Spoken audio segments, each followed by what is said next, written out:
Hello everyone, this is Anamika Verma and you are watching Law Warriors YouTube channel. So friends, today we are going to discuss Chhattisgarh Judicial Service Pre-Examination 2004 question paper with explanation. So friends, last के video में हमने 2003 का जो छत्तीसगढ़ का judicial service pre examination paper था उसको discuss किया था और वो हमने 3 पार्ट में डिस्कस किए हैं, पार्ट 1, पार्ट 2, पार्ट 3 में। उन सारी वीडियोस की लिंक आपको डिस्क्रिप्शन में मिल जाएगी और ये सारे प्रीवियस ईयर के क्वेश्चन पेपर हैं जो छत्तीसगढ़ के, वो आपको एक प्लेलिस्ट में मिल जाएंगे और उस प्लेलिस्ट की भी लिंक आपको डिस्क्रिप्शन में मिल जाएगी। ओके फ्रेंड्स, तो चलिए स्टार्ट करते हैं हम आज का क्वेश्चन पेपर। और क्वेश्चन 1 है, decree shall be deemed to include the rejection of plaint and the determination of any question within section 144 of CPC. Question 1 कहता है कि जो रिजेक्शन ऑफ प्लांट है और डिटर्मिनेशन ऑफ एनी क्वेश्चन जो कि सेक्शन 144 के सीपीसी में आ रहे हैं वो डिग्री होंगे और वो डिग्री जैसे माने जाएंगे। तो ऑप्शन है हमारे ए रॉन्ग, बी है ऑप्शन राइट, सी ऑप्शन है it includes rejection of planning but does not includes the determination of any question within section 144 of CPC. Option D है it includes determination of any question within section 144 but shall not include the rejection of a plant.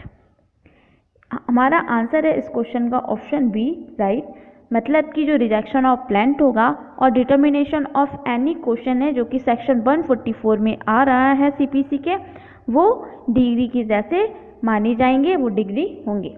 CPC के section 2 के subsection 2 में degree define किया गया है और उसमें types of degree भी बताया गया है, जिसमें हमारी 3 टाइप की डिग्री होती हैं। एक प्रिलिमिनरी डिग्री होती है, सेकेंड फाइनल डिग्री होती है एंड थर्ड पार्टली प्रिलिमिनरी या पार्टली फाइनल डिग्री होती है।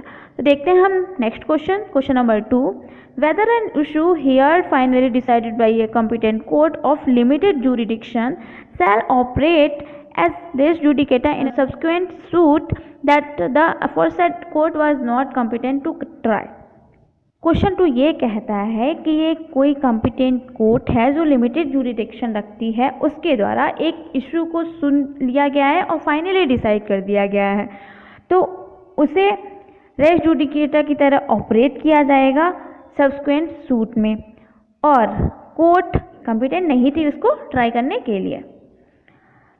ऑप्शन है हमारे ए नो, बी है यस, सी है answer would depend upon the nature of the issue और डी है none of these these.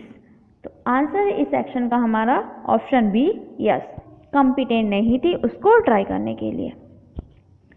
Because section 11 जो सीपीसी का है वो हमें रेस जुडिकेटा के बारे में बताता है, उसका एक्सप्लेनेशन 8 वो इस क्वेश्चन के बारे में बताता है। चलिए देखते हैं नेक्स्ट क्वेश्चन नंबर 3।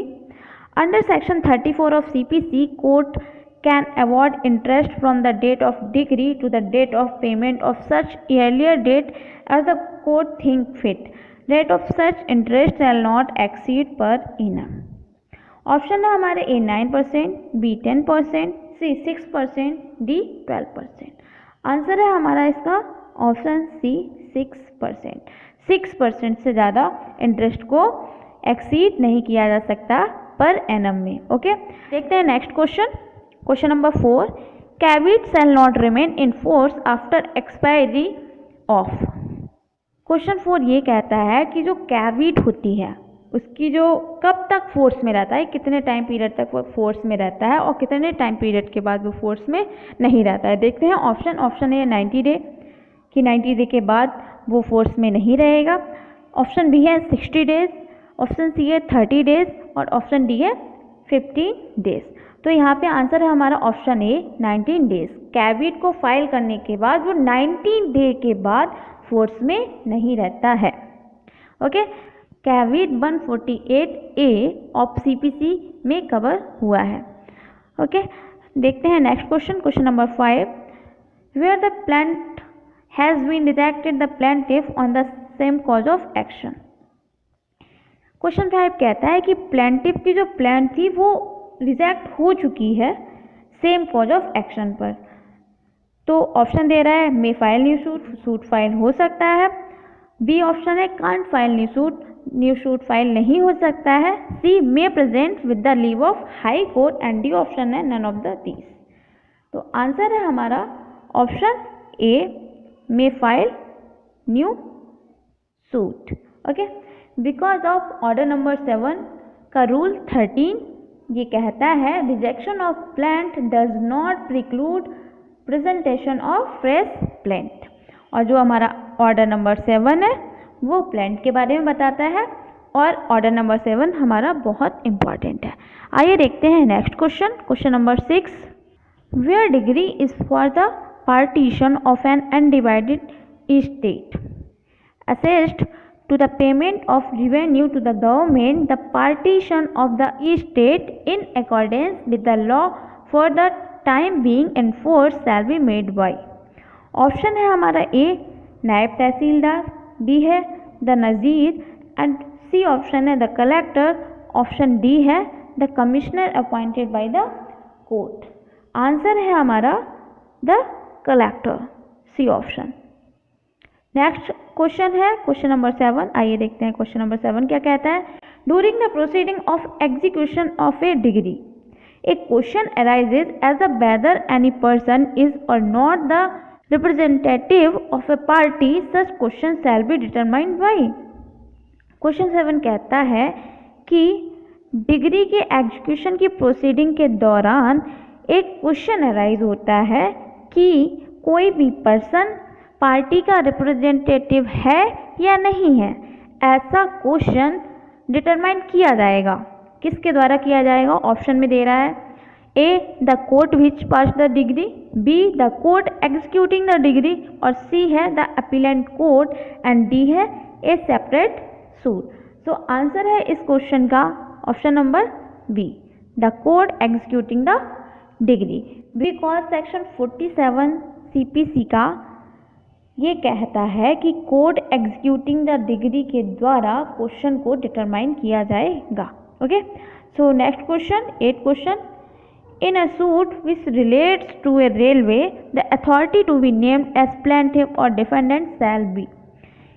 एक सूट है जो कि रेलवे से रिलेटेड है, तो उसमें प्लेंटिफ और डिफेंडेंट के नेम में कौन सी अथॉरिटी आएगी? ऑप्शन दे रहा है A the general manager of a railway, B है a secretary to the central government, C है the collector of district and D है the station master of railway. So answer of this question option A the general manager of railway. Because section 80 CPC का जो section 80 है वो notice के बारे में बताता है और सेक्शन 80 का सबसेक्शन 1 क्वेश्चन के बारे में बताता है कि जो रेलवे से रिलेटेड कोई सूट होगा तो उसके प्लेंटिफ या डिफेंडेंट के नेम पर जो जनरल मैनेजर ऑफ रेलवे होगा उसका नाम डाला जाएगा। चलिए देखते हैं next question, question number 9, during the service of summons defendant was found absent from his residence and within reasonable time no change to get back at his residence, service of summons may be made on. Question 9 ये कह रहा है कि कोई समन है, उसके service के दौरान एक डिफेंडेंट है वो अब्सेंट पाया जाता है अपने घर से और के पास रीजनेबल टाइम नहीं है कि उस समन को वापस ले जाके फिर दोबारा सर्व किया जा सके। तो उस समन की सर्विस तो उस समन को किसको दिया जाएगा? ऑप्शन है A on servant, B minor daughter, option C adult son and option D munim. Answer is option C adult son. Because of order number 5 का रूल नंबर 15 ये कहता है कि जो सम्मन है उसे हम अडल्ट सन को सर्व कर सकते हैं। फैमिली का जो अडल्ट सन होगा उसे सम्मान दिया जा सकता है। और जो हमारा ऑर्डर नंबर 5 है वो इशू और सर्विस ऑफ सम्मन के बारे में बताता है। चलिए देखते हैं next question, question number 10, in which condition the officer in charge of the prison may refuse to produce the prisoner for evidence despite court's order।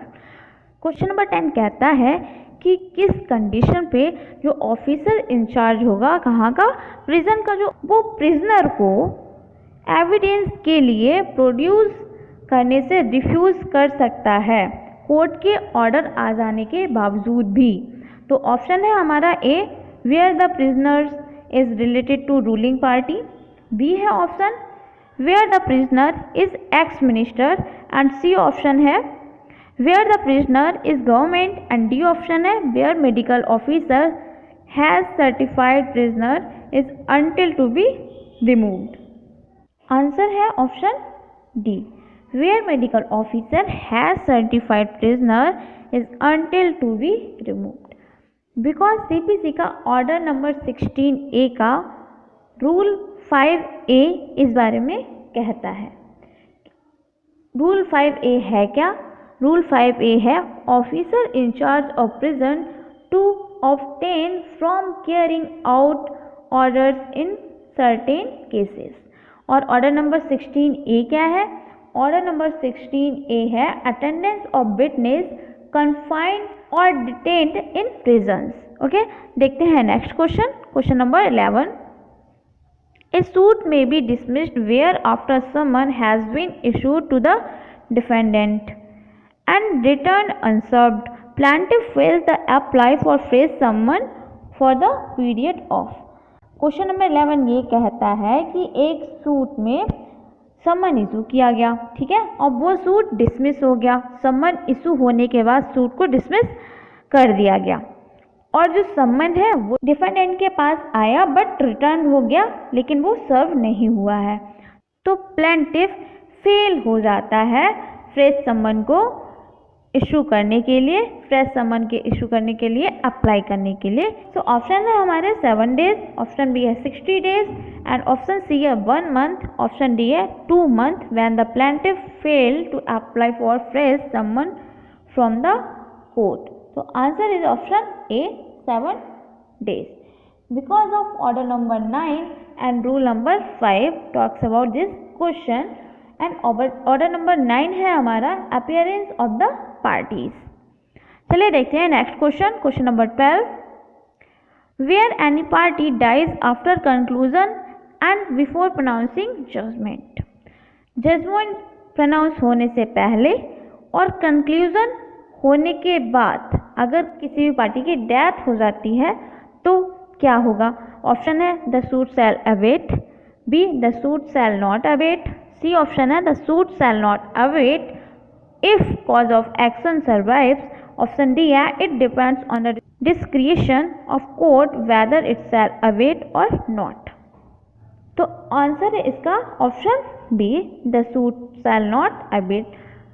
Party की डेथ होने के बाद बावजूद भी सूट अवेट नहीं होगा। चलिए देखते हैं next question 13, after the passing of decree for payment of money on the application of the judgment, awaiter court shall not order that payment of amount of decree shall be made by installment। Question number 13 ये कह रहा है कि payment of money की degree पास होने के बावजूद judgement debtor की एप्लीकेशन पर जो कोर्ट है वो ऑर्डर नहीं देगा। किसके लिए नहीं देगा? डिग्री के अमाउंट को पेमेंट करने के लिए इंस्टॉलमेंट के द्वारा। ओके, सो ऑप्शन है without recording evidence of both parties, B option है without obtaining affidavit from both parties, option C है without obtaining documents regarding the financial position of the debtor, option D है without of consent of decree holder. So answer is of this question D without of consent of decree holder. Next question देखते हैं। Question number 14, where an indigent person succeed the court fees shall be recovered. Question 4 कहता है indigent person के बारे में, अगर कोई भी पार्टी इंडिजेंट पार्टी है, इंडिजेंट पर्सन है तो कोर्ट की फीस कौन देगा? Okay, so option A from the defendant से, by the state government, C option है not recoverable and D option है from the plaintiff. Answer is option B by the state government. Okay, क्योंकि order 33 जो CPC का order 33 है उसका rule 10 है वो इस बारे में बताता है और order 33 suits by indigent person के बारे में बताता है। चलिए देखते हैं next question 15, appointment of receivers of any property can be made when. Option A before decree, B after decree, only appellant court can made order, और डी है it appears to the court to be just and convenient whether before और after degree.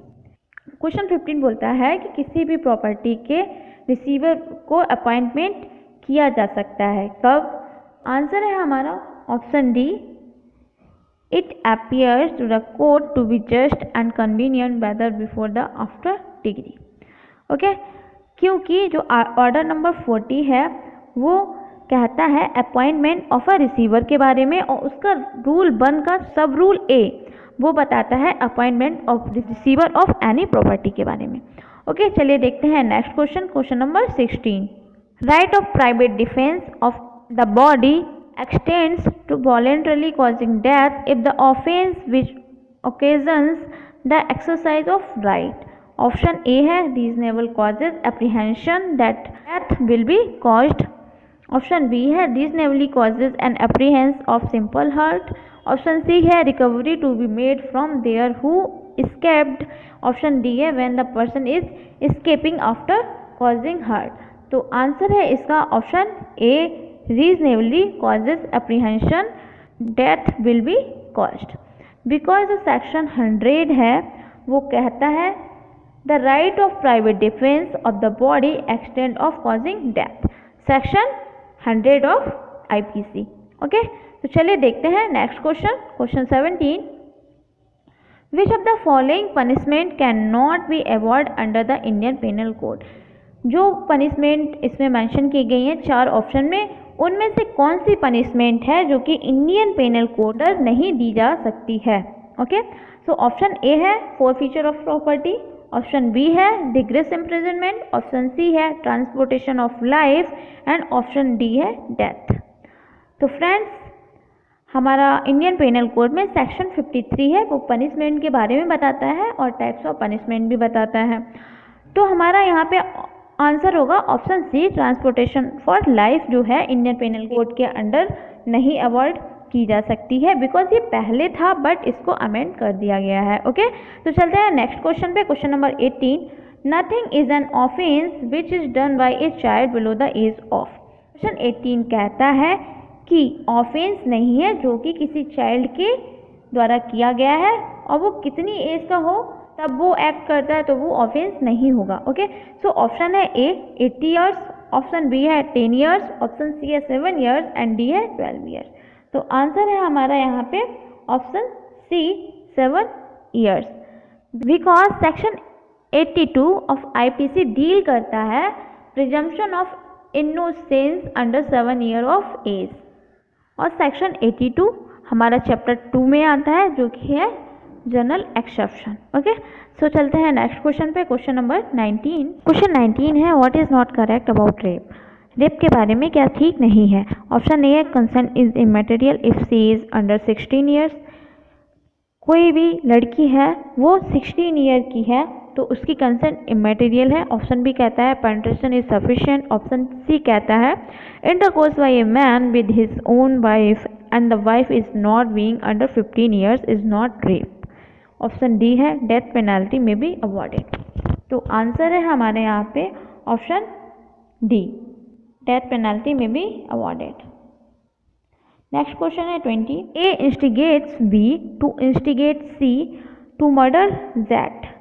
B accordingly instigate C to murder Z and C commits that offence in consequences of B's instigation. A is, option B कहता है ए instigate करता है B को कि वो सी को instigate करे कि सी जेड का मर्डर कर दे, और बी उसी अकॉर्डिंगली सी को इंस्टिगेट करता है जेड को मर्डर करने के लिए, और सी ऑफेंस कमिट कर देता है मतलब कि जेड का मर्डर कर देता है उसी तरीके से जिस तरीके से बी ने उसे इंस्टिगेट किया था। ओके, तो यहाँ कहता है ए इज, ए है, ऑप्शन ए है not guilty of any offence, किसी भी ऑफेंस का गिल्टी नहीं है। बी है not guilty of abetting murder, murder को अवेट करने के लिए गिल्टी नहीं है। ऑप्शन सी है guilty of abetment by conspiracy and option D है गिल्टी ऑफ अवेटिंग मर्डर। तो आंसर है इसका option D, guilty of abetting murder, because of section 108 talks about the abettor and हमारा जो इंडियन पेनल कोड का section 107 है वो abetment के बारे में बताता है, और जो सेक्शन 108 का एक्सप्लेनेशन 4 है वो सेम यही क्वेश्चन है। ओके, तो चलिए देखते हैं next question. Question number 21, what is the offence where preparation of offence is not punishable. Question 21 ये कहता है कि ऐसा कौन सा ऑफेंस है जिसकी प्रिपरेशन पनिशेबल है। नॉर्मली अगर किसी भी ऑफेंस की प्रिपरेशन की जाए तो वो पनिशेबल नहीं होती है, लेकिन एक्सेप्शन भी हैं। तो यहाँ पे दे रखा है ए थेफ्ट, बी डकैती, सी मर्डर और डी रेप। तो यहाँ पे ऑप्शन होगा बी डकैती। अगर कोई डकैती की प्रिपरेशन करता है तो वो पनिशेबल होगा। ओके, ये कहा गया है सेक्शन 399 ऑफ आईपीसी में। और 399 क्या कहता है? 399 कहता है मेकिंग प्रिपरेशन टू कमिट डकैती इज पनिशेबल। ओके, तो चलिए देखते हैं next question. Question number 22, Z strikes B, B is by this provocation excited to violent raise. A bystander intending to take advantage of A's raise and to cause him to kill Z puts a knife into V's hand for that purpose. B kills Z with knife. What offense is guilty of? Option है हमारे A culpable homicide not amounting to murder, option B है abetting culpable homicide, option C है attempt to murder and option D है murder. तो answer होगा हमारा यहाँ पे option D murder, because section 300 of IPC है वो मर्डर के बारे में बताता है। और ये जो सेक्शन है वो एक्सेप्शन 1 का जो इलस्ट्रेशन है सेम यही क्वेश्चन है, तो आप वेयर से देख सकते हैं उसको। चलिए देखते हैं next question. Question 23, What punishment may be awarded to the person whose act is covered under general exception? अगर कोई भी पर्सन है और वो जनरल एक्सेप्शन में कवर हो रहा है तो उसे पनिशमेंट कितनी मिलेगी? A no punishment, B half of punishment prescribed for that offence, C 1/4 of the punishment prescribed for the offence और डी है depends upon discretion of the court. तो यहाँ पे है सही हमारा ऑप्शन ए नो पनिशमेंट, क्योंकि अगर कोई पर्सन है उसने ऑफेंस किया है और वो जनरल एक्सेप्शंस में फॉल हो रहा है तो उसे कोई भी पनिशमेंट नहीं मिलेगी। और जनरल एक्सेप्शन हमारे इंडियन पेनल कोड के चैप्टर 2 के द्वारा कवर किए जाते हैं। आइए देखते हैं next question. Question number 24, A finds the key to Y's house door which Y had lost and commits home trespass by entering Y's house, having opened the door with that key. What offense has A committed? Option है lurking house trespass, B है criminal misappropriation, C है attempt to commit theft and D है house breaking। तो इसका हमारा answer होगा house breaking, option number D. चलिए देखते हैं नेक्स्ट क्वेश्चन। क्वेश्चन नंबर 25 और ये हमारा इस वीडियो का लास्ट क्वेश्चन है। आगे की हम क्वेश्चन नेक्स्ट वीडियो में कवर करेंगे। A in good faith says of book published by Z and जेड्स book is indecent, Z must be a man of impure mind. Is this defamation punishable under section 500 of IPC? Option है A yes because your opinion respects जेड्स character, B है no because it falls within one of the exception of section 499 of IPC and C option है no because it is slander और D option है no because it has not been repeated। तो answer है हमारा इसका option B no because it falls within one of exception of section 499 of IPC।